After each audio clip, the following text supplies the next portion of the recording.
जब रावण ने श्री राम जी की निंदा की तब तो कपिश्रेष्ठ अंगद अत्यंत क्रोधित हुए, क्योंकि जो अपने कानों से भगवान विष्णु और शिव की निंदा सुनता है उसे गौ के वध के समान पाप होता है। वानर श्रेष्ठ अंगद बहुत जोर से कटकटाए और उन्होंने तमक कर अपनी दोनों भुजदंडों को पृथ्वी पर दे मारा। पृथ्वी हिलने लगी, सभासद गिर पड़े और भय रूपी पवन से ग्रस्त होकर भाग चले। रावण गिरते गिरते संभल कर उठा, उसके अत्यंत सुंदर मुकुट पृथ्वी पर गिर पड़े। कुछ तो उसने उठाकर अपने सिरों पर सुधा कर रख लिए और कुछ अंगद ने उठाकर प्रभु श्री रामचंद्र जी के पास फेंक दिए। मुकुटों को आते देखकर वानर भागे।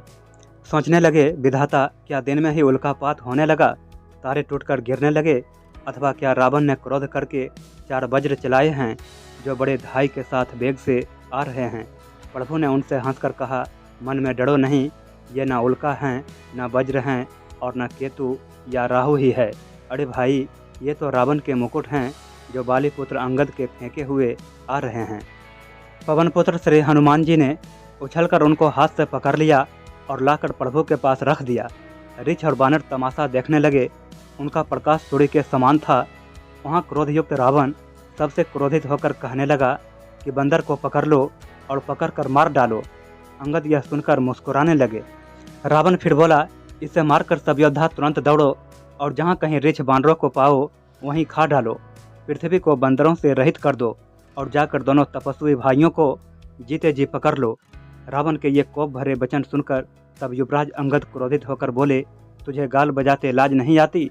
अरे निर्लज, अरे कुलनाशक, गला काट कर मर जा। मेरा बल देखकर भी क्या तेरी छाती नहीं फटती? अरे स्त्री के चोर, अरे कुमार्ग पर चलने वाले, अरे दुष्ट, पाप की राशि, मंदबुद्धि और कामी, तू सन्निपात में क्या दुर्वचन बक रहा है? अरे दुष्ट राक्षस, तू काल के बस हो गया है।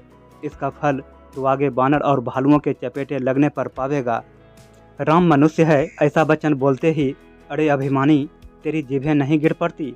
इसमें संदेह नहीं है कि तेरी जिभें तीरों के साथ रणभूमि में गिरेंगी। अरे दसकंध, जिसने एक ही बाण से बाली को मार डाला, वह मनुष्य कैसे है? अरे कुजाति, अरे जर, 20 आंखें होने पर भी तू अंधा है। तेरे जन्म को धिक्कार है। श्री रामचंद्र जी के बाण समूह तेरे रक्त की प्यास से प्यासे हैं। इस डर से अरे कड़वी बकवास करने वाले नीच राक्षस, मैं तुझे छोड़ता हूँ। मैं तेरे दांत तोड़ने में समर्थ हूँ, पर क्या करूँ, श्री रघुनाथ जी ने मुझे आज्ञा नहीं दी। ऐसा क्रोध आता है कि तेरे 10 मुँह तोड़ डालूँ और तेरी लंका को पकड़कर समुद्र में डुबो दूँ। तेरी लंका गुलड़ के फल के समान है। तुम सब कीड़े उसके भीतर निडर होकर बस रहे हो। मैं बंदर हूँ, मुझे इस फल को खाते क्या देर थी, पर उदार कृपालु श्री रामचंद्र जी ने वैसी आज्ञा नहीं दी। अंगद की युक्ति सुनकर रावण मुस्कुराया और बोला, अरे मूर्ख, बहुत झूठ बोलना तूने कहाँ से सीखा? बाली ने तो कभी ऐसा गाल नहीं मारा। जान पड़ता है तू तपस्वियों से मिलकर लबार हो गया है। अंगद ने कहा, अरे 20 भुजा वाले, यदि तेरी 10 जिभें मैंने नहीं उखाड़ ली तो सचमुच मैं लबार ही हूँ। श्री रामचंद्र जी के प्रताप को समझकर अंगद क्रोधित हो उठे और उन्होंने रावण की सभा में प्रण करके पैर रोक दिया और कहा, अरे मूर्ख, यदि तू मेरा चरण हटा सके तो श्री राम जी लौट जाएंगे। मैं सीता जी को हार गया। रावण ने कहा, हे सब वीरों सुनो, पैर पकड़कर बंदर को पृथ्वी पर पछाड़ दो। इंद्रजीत आदि अनेकों बलवान योद्धा जहाँ तहाँ से हर्षित होकर उठे। वे पूरे बल से बहुत से उपाय करके झपटते हैं, पर पैर टलता नहीं। तब सिर नीचा करके फिर अपने अपने स्थान पर जा बैठ जाते हैं। काकभूसुंडी जी कहते हैं, वे देवताओं के शत्रु फिर उठकर झपटते हैं, परंतु हे सर्पों के शत्रु गरुड़ जी, अंगद का चरण उनसे वैसे नहीं टलता जैसे कुयोगी पुरुष मोह रूपी वृक्ष को नहीं उखाड़ सकते।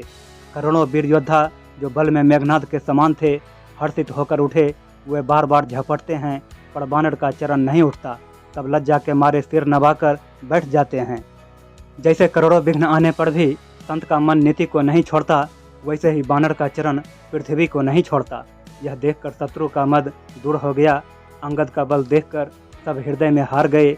तब अंगद के ललकारने पर रावण स्वयं उठा। जब वह अंगद का चरण पकड़ने लगा तब बाली कुमार अंगद ने कहा, मेरा चरण पकड़ने से तेरा बचाव नहीं होगा। अरे मूर्ख, तू जाकर श्री राम जी के चरण क्यों नहीं पकड़ता? यह सुनकर वह मन में बहुत ही सकुचा कर लौट गया। उसकी सारी स्त्री जाती रही। वह ऐसा तेजहीन हो गया जैसे मध्याह्न में चंद्रमा दिखाई देता है। वह सिर नीचा करके सिंहासन पर जा बैठा, मानो सारी संपत्ति गंवा कर बैठा हो। श्री रामचंद्र जी जगत भर की आत्मा और प्राणों के स्वामी है। उनसे विमुख रहने वाला शांति कैसे पा सकता है।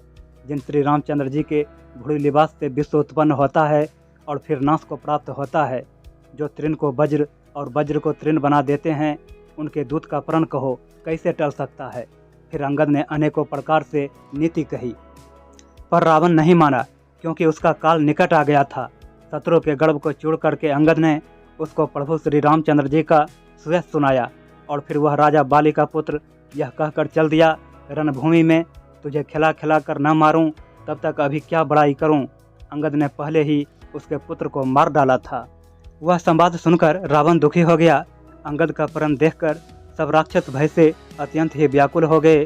शत्रु के बल का मर्दन कर बल की राशि वाली पुत्र अंगद जी ने हर्षित होकर आकर श्री रामचंद्र जी के चरण कमल पकड़ लिए। उनका शरीर पुलकित है और नेत्रों में जल भरा है।